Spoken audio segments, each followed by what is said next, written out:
در این نوبت میخواهم برای شما یکی از قصه های عبرت آموز قرآنی را بیان نمایم که برای ما و شما سراسر همه پند و عبرت است.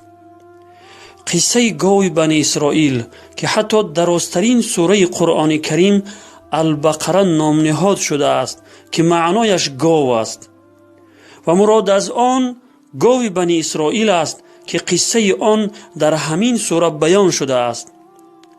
این قصه را تا آخر خوب گوش اندازید و از آن پند بگیرید.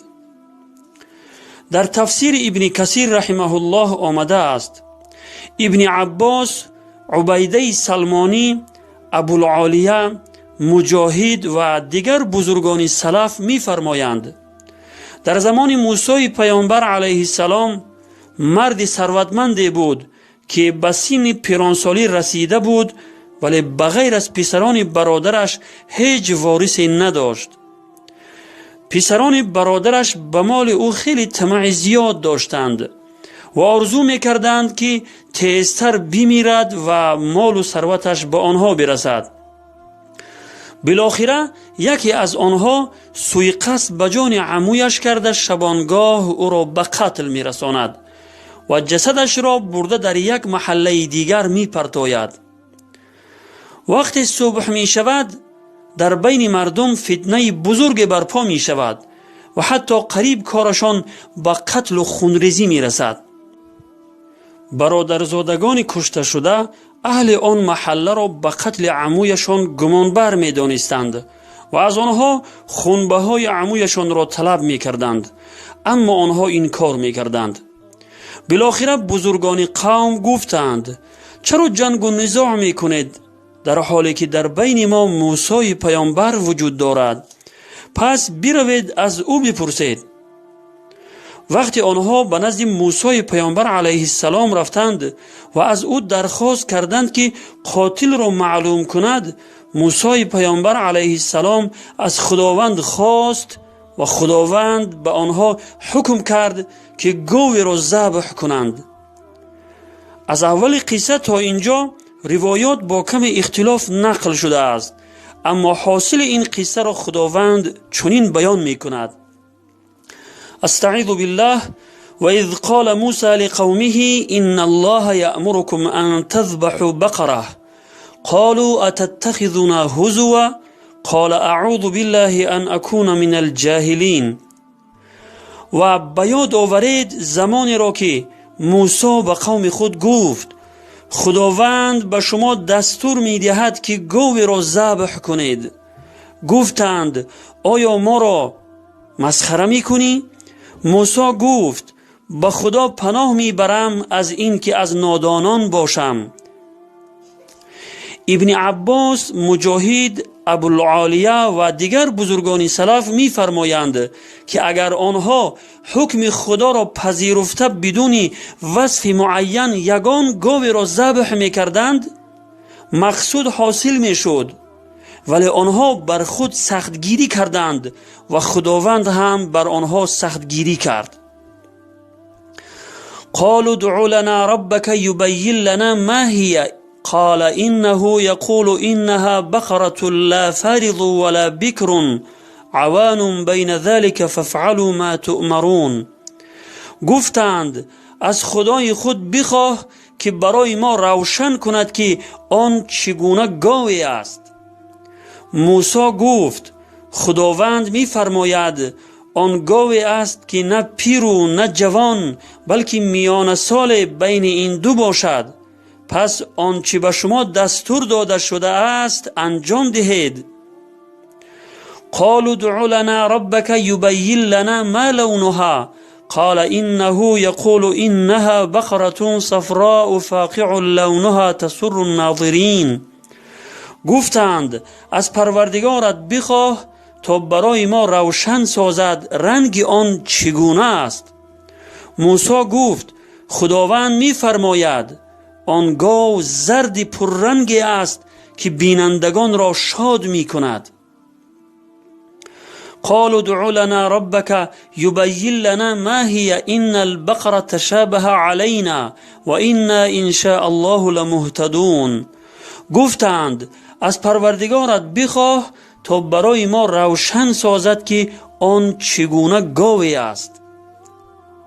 براستی این گاو بر ما مشتبه شده و اگر خدا بخواهد ما هدایت خواهیم شد.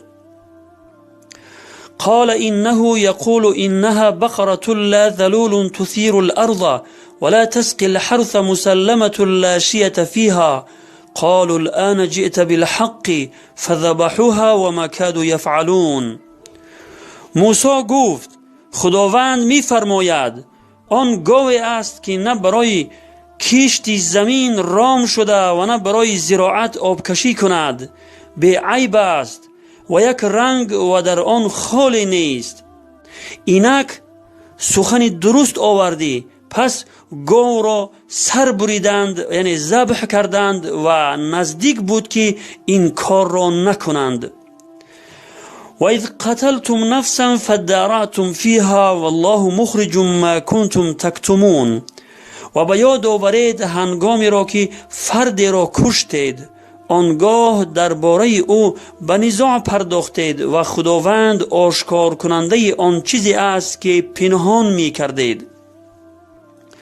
فقل نضربوه ببعضها كذلك يحيي الله الموتى ويريكم آیاته لعلكم تعقلون. پس گفتیم پاره از گاو را به مقتول بزنید. خداوند این گونه مردگان را زنده می کند و نشانه های خود را به شما نشان می دهد، شاید اندیشه کنید. خلاصه بنی اسرائیل گاو با این صفتها را بعد از جستجوی زیاد و خسته و درمانده شدن در نزد یک پسر بچه یتیمی که به مادرش خیلی نیکوکار بود یافتند و از او طلب کردند که گاوش را در عوض یک گاو دیگر بفروشد، ولی او قبول نکرد و تا چندی که بنی اسرائیل نرخ گاو را بلند می کرد صاحب گاو قبول نمی کرد. بالاخره او را راضی کردند و به وزن گاو طلا داده گاو را خریدند و قریب بود که از جهت گرانی بهای گاو از این کار منصرف شوند. بالاخره گاو را خریده ذبح کردند و طبق فرموده خداوند با بعض گاو، یعنی با دم گاو و در روایت با استخوان و یا ران گاو به کشته شده زدند و با اذن پروردگار عالمیان مرده زنده شد و قاتل خود را خبر داد که فلانی مرا کشته است. این را خبر داده به حالت قبلیش برگشت، یعنی مرد. پس مردم قاتل را شناختند و فتنه‌ای که در میانشان برپا شده بود خاموش شد و قاتل را قصاص کردند. این بود قصه گاو بنی اسرائیل. در این قصه پند و عبرت‌های خیلی زیاد است که در کتب تفاسیر بیان شده است، ولی یک چند تای آن را برای شما بیان خواهیم کرد. یکم، بیان قدرت الله رب العالمین بر زنده کردن مردگان که هیچ قدرت در آسمان‌ها و زمین آن را مقابله کرده نمی‌تواند. در این ماجرا خداوند سبحان مرده را زنده کرد و حق را بر زبانش جاری کرد. دوم، پیامبران از خطا و گناه و دیگر صفتهای ذمیمه معصوم و محفوظ هستند. یعنی این چیزها، یعنی خطا و گناه، حتی کمترین گناه صغیره و دیگر صفتهای ذمیمه و بد اخلاقی از پیامبران صادر نمی شود و آنها از تمام اینها مبرا و پاک هستند. سوم، سوال کردن درباره چیزهایی که هیچ فایده ای ندارد خیری در آن وجود ندارد، بلکه گاهن نتیجه و پیامده های خیلی بدی را به بار می آورد. چهارم، خداوند ظلم و ستم کسی را هرگز به جزا نمی ماند. برادران و خواهران عزیز، این بود قصه گاو بنی اسرائیل. و السلام علیکم و رحمت الله و برکاته. بر بگرد ای طالب حق سوی راه مصطفی، سوی قرآن و کتاب و سوی احکام خدا. بر حذر باش ای جوان از فتنه های دشمنان، نیست بهتر از سلاح علم و دانش در جهان.